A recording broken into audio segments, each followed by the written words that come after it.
Fala pessoal, tudo bom com vocês? Fabiano aqui do Fábrica de Jogos e hoje eu vou falar sobre como organizar e estabelecer tempo para projetar o teu jogo, para desenvolver o teu jogo da melhor forma. O tempo sempre é um vilão e a gente tem que entender como organizar esse processo aí do tempo para estabelecer prazos também de nossos projetos, beleza? Então fica aí, dá aquele joinha, curte, compartilha, inscreve caso não seja inscrito, clica no sininho e ó, aqui embaixo estão todas as redes sociais para que você possa me acompanhar e saber mais das novidades. Beleza? Solta a vinheta então e vambora!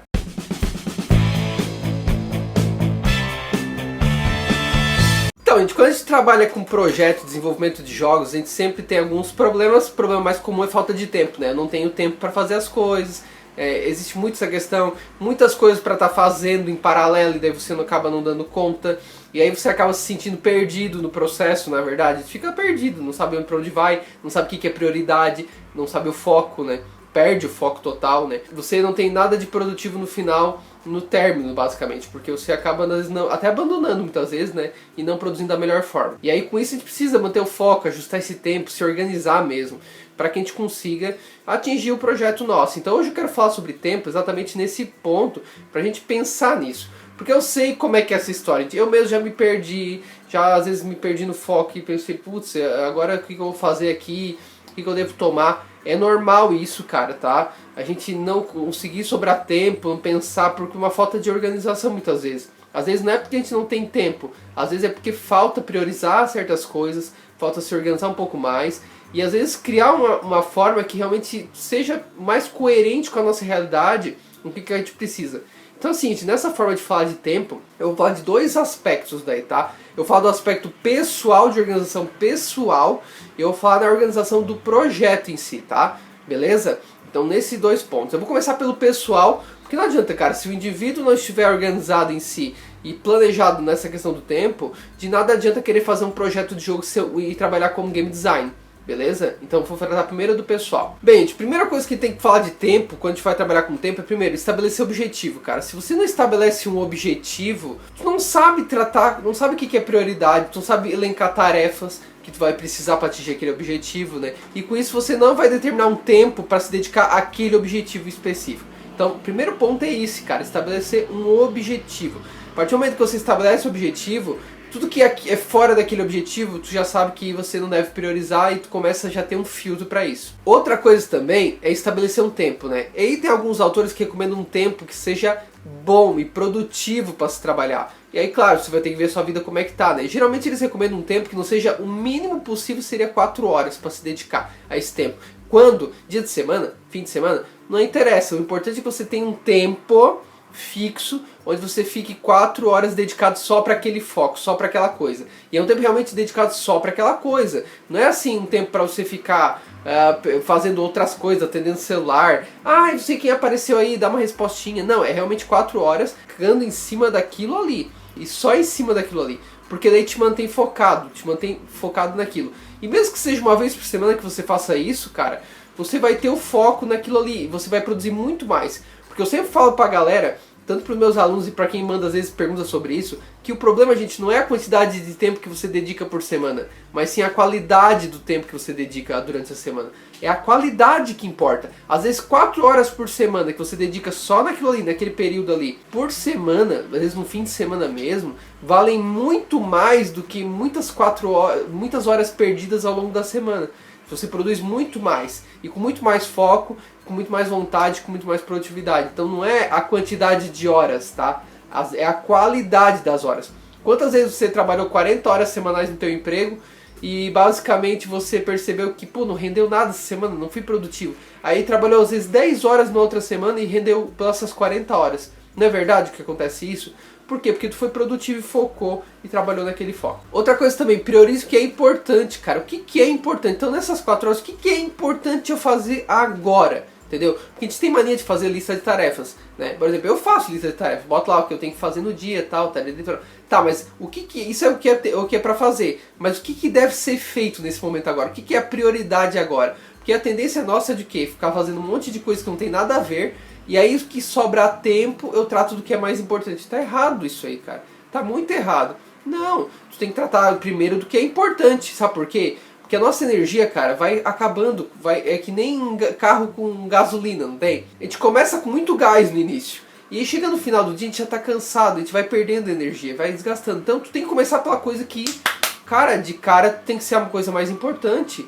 Depois tu vai tratando aquela coisa que é menos importante, que tu vai dizendo, não, aquilo ali não é tão importante, depois eu vou vendo. Porque se tu começa a tratar as coisas menos importantes para deixar mais importante pro final, vai chegar uma hora que tu vai estar sem gás já, vai estar acabando a gasolina, e daí ó, tu já não vai ter mais pique para trabalhar. Por isso que eu falo da questão do estabelecer o tempo.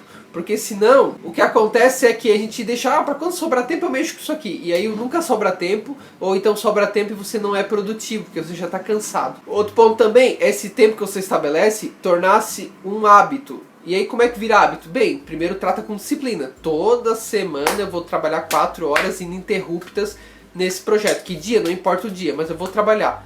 Chega um ponto, cara, que isso vira um hábito, né? Que geralmente é de 20 e poucos dias a 66 dias, né? Que se torna um hábito pra gente, né? Pra que o cérebro entenda que isso é um hábito, né? Então daí você torna um hábito isso. E aí quando se torna um hábito fica muito mais fácil, né? De você conseguir trabalhar. O importante é sempre virar hábito, gente. Porque disciplina por disciplina chega uma hora que quando você não cria hábito, cansa, você desiste, você não quer mais continuar, né? Se torna muito cansativo. Então o importante é sempre virar hábito. E esse é o processo, não tem jeito. Claro, gente, veja a tua produtividade, como é que tá indo, quanto que tu tá produzindo. Veja, seja flexível também, né? Porque às vezes, por exemplo, marquei todo sábado 4 horas de trabalhar nisso aqui, pá. Só que vamos supor que às vezes você tem alguma coisa que não aconteça. Então, ó, essas 4 horas tu tem que fazer em outro dia, no domingo, por exemplo, ou na segunda noite, sei lá. Tu tem que fazer alguma forma de você se dedicar em outro período. Tem essa flexibilidade para mudar isso, né? Também, não seja tão engessado nesse sentido, né? Mas tem essa coisa, 4 horas por semana, por exemplo, né? Então, ó, 4 horas por semana eu vou trabalhar ali. Então, tem essa disciplina, né, para virar o hábito depois. E outra coisa também, de que depois eu vou mostrar isso na questão de projetos, mas já quero citar no pessoal também que acontece também, é que quanto mais coisas você tiver em paralelo, pior vai ser a sua produtividade. Por quê? Porque a gente, para mudar de um assunto para ir para outro, a gente tem um processo que é meio lento aqui pra gente mudar no nosso cérebro. Então, quando você muda de uma coisa para outra, há uma transição aí e há uma perda também, né? Então tem até uma estatística que mostra, eu vou botar aqui na tela para vocês essa tabela, que vem do livro inclusive de Scrum, né? Inclusive muitas dessas práticas que eu estou trabalhando aqui vêm da Scrum mesmo. Então na Scrum a gente vê essa questão. Então quanto mais projetos eu tenho em paralelo, mais eu vou tendo perda. Vocês estão vendo aí? Um projeto é 100%, focado só em um projeto, 100% de foco de produtividade. Quando tu começa a ter 2 projetos, já é 20% de perda, ou seja, trabalho que tu jogou no lixo. Quando são 3 projetos, é 40% já de perda. Quando você tem 4 projetos em paralelo, 60% de perda. E 5 projetos, 75%, ou seja, 75% do teu trabalho jogado no lixo, pelo fato de você ter que lidar com várias coisas em paralelo. Então o ideal é você minimizar o mínimo possível de projetos em paralelo, porque a tendência nossa é de não conseguir mudar de um projeto para o outro, leva um tempo para a gente mudar de um projeto para o outro e a gente perde produtividade. Por isso que o pessoal fala, tem até aquele livro que fala a única coisa, focar na única coisa. Qual é a tua única coisa agora porque tu tem que focar? Porque é exatamente isso. Porque se você começa a tratar coisas em paralelo, nessas 4 horas de trabalho, tu acaba perdendo foco e aí acaba perdendo em produtividade e basicamente tu não produz nada. Então a primeira coisa que tu tem que fazer na vida é trabalhar a única coisa para depois, ó, focar só nisso. E em termos de projetos, cara, de trabalhar o game design, é diferente muito disso? Não é muito diferente disso, cara. Segue muito essa linha, né? Então o que eu recomendo primeiro quando for formar um projeto? Elenca todas as atividades que tu precisa fazer nesse projeto. Tudo que tem que fazer nesse projeto. Ao longo do processo você vai perceber que às vezes você vai perceber que tem uma atividade que não precisa mais, ou tem uma atividade que basicamente você viu que precisa ser feita e não foi listada. Não tem problema. Você tem que ter flexibilidade para incluir essa atividade. Não tem problema nenhum quanto a isso. E aí sim, gente, como você está trabalhando num projeto que você não tem um prazo definido, pense sempre no tempo, mas o importante para você perceber tempo e começar a ter essa consciência de quanto tempo vai levar é fazendo acontecer o projeto mesmo. Então eu vou botar aqui um desenho para vocês para facilitar um pouco entender isso. Então vamos supor que eu estou trabalhando com Scrum, né? Estou trabalhando com sprints, com ciclos ali de desenvolvimento. Então o que acontece? Eu botei uma meta ali de trabalho para 4 horas semanais e eu quero trabalhar nessas tarefas ali respectivas que eu listei, né? Então nessas tarefas que eu vou focar nesse primeiro mês para você trabalhar. Então tá, trabalhei nesse fluxo e eu percebi, nossa, eu consegui concluir tantas tarefas de dificuldade pesada, leve e moderada, né? Vamos supor que tem lá os níveis de tipo de classificação. Porque tu tem que classificar as tarefas, gente, se elas são mais difíceis, mais fáceis ou médias de serem resolvidas também, né? Tem que dar esse peso aí. No caso da Scrum, a gente usa a sequência de Fibonacci para fazer isso, né? Que dá os números da sequência de Fibonacci para se trabalhar. Então uma atividade número 13 é muito mais difícil que uma atividade 5, por exemplo, né? Então você consegue fazer essa classificação. E aí com isso tu vai desenvolvendo ao longo da semana. Vai fazendo o primeiro ciclo, percebe, pô, concluí 12 tarefas, né? 2 difíceis, 3 fáceis, pô, perfeito. No ciclo 2 eu já concluí 13 tarefas. Pô, não tá, o que eu posso fazer para melhorar o ciclo? Né? Ou seja, fazer melhor. E aí tu vai percebendo esse ciclo. Chega no momento que tu vai fazendo um ciclo, 2 ciclos, 3 ciclos, que tu vai começar a perceber que, opa, eu tô conseguindo entregar pelo menos 5 tarefas todo mês. Então quer dizer que, pô, para terminar o meu jogo inteiro, se eu tenho 30 tarefas, então significa que 6 meses eu vou terminar todo o meu desenvolvimento do meu jogo, se eu continuar nessa produtividade que eu tô aqui. Entendeu o negócio? Durante a prática tu vai percebendo qual é a tua produtividade, e aí com base nessa produtividade você vai ter o prazo final que vai terminar o teu jogo. Não é mais assertivo que você de cara já querer estabelecer um prazo final? É muito mais assertivo. É assim que se trabalha, na verdade, tá? Eu sei que a vida, às vezes um cliente vai querer pedir um prazo final para as coisas, né? E às vezes você vai ter que trabalhar esse prazo final, mas o processo, se você fizer esse ciclo assim, ó, tu vai começar a perceber a tua produtividade, vai conseguir até melhorar a produtividade para atingir aquele prazo, e você vai conseguir até trabalhar melhor também no teu projeto. Então essa que é a sacada. É isso que a gente tem que pensar na hora de estabelecer prazo. É assim que a gente pensa, porque daí a gente consegue ter um prazo mais assertivo. Porque fazer o prazo todo primeiro, para depois, com tudo planejadinho, cada horinha certinho, para depois implementar, cara, a chance de acontecer problemas imprevistos e não realizar é muito grande mesmo. Por isso que eu falo da organização da única coisa pessoal lá, e falo da questão do prazo final do projeto agora também, para que você se organize bem nesse sentido. Outras coisas relacionadas a projetos também é a questão das coisas em paralelo, como a gente já falou antes, e também a questão de definir junto com a equipe. Você nunca vai definir sozinho um projeto para depois você passar para a equipe. Isso aí não gera engajamento e comprometimento nenhum. Fora que você perde as visões de outras pessoas também sobre o projeto. Então sempre defina com a equipe. E sempre de uma forma que não seja influencia as outras pessoas. Na Scrum tem isso muito claro, que é você usar as cartas, né? Então você dá uma carta dando uma nota para cada atividade, dando o peso dessa complexidade da atividade, quanto tempo vai levar. E aí você não mostra para as outras pessoas o que você vai dar. Isso é revelado tudo junto e na hora. Ou seja, então todo mundo vai revelar o quanto que aquela atividade vai levar. Pã!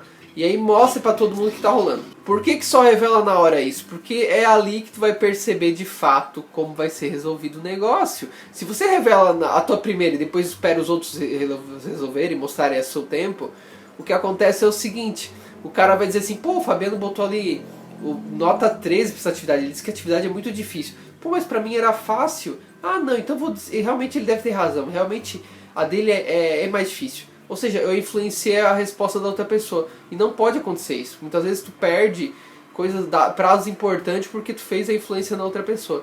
Então isso é uma coisa que tem que ser cuidado. Sempre todo mundo revelar junto o prazo que está sendo dado.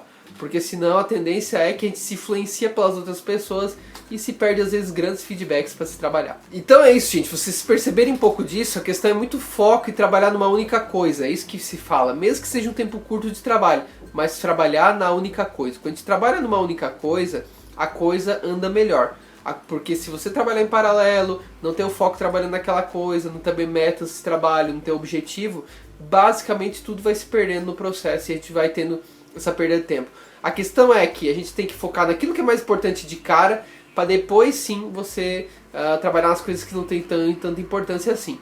Porque daí sim você vai conseguir ter produtividade. Se não, cara, tu vai cansar, uma hora vai chegar um ponto que você não vai conseguir. E aí sim você vai abandonando, vai deixando para depois, e aí começa a tal da procrastinação realmente acontecer. Certo, galera? Eu quis fazer um pouco essa discussão do tempo, que eu sei que é difícil, não é fácil, cada um tem a sua realidade de tempo, mas o fato é o foco, a prioridade, a organização do negócio. Mesmo que seja um tempo pequeno, organize e foque nesse sentido, tá bom? Gente, dá aquele joinha se você curtiu, curte, compartilha, se inscreve no canal, não tem inscrito, clica no sininho, faz tudo o que tem que fazer. E 2 livros que eu quero recomendar pra vocês, gente, esse livro aqui de Scrum, que vai ajudar muito vocês nessa parte de processo de projeto, vai abrir a cabeça de vocês, e outro também é A Única Coisa, que vai falar mais do lado pessoal daí, também um pouco do profissional, mas um pouco mais da pessoa trabalhando nesse sentido, tá bom? Gente, muito obrigado, dá aquele joinha, curte, compartilha, se inscreve no canal se você é inscrito, clica no sininho, faz tudo o que tem que fazer e aproveite bastante essa questão.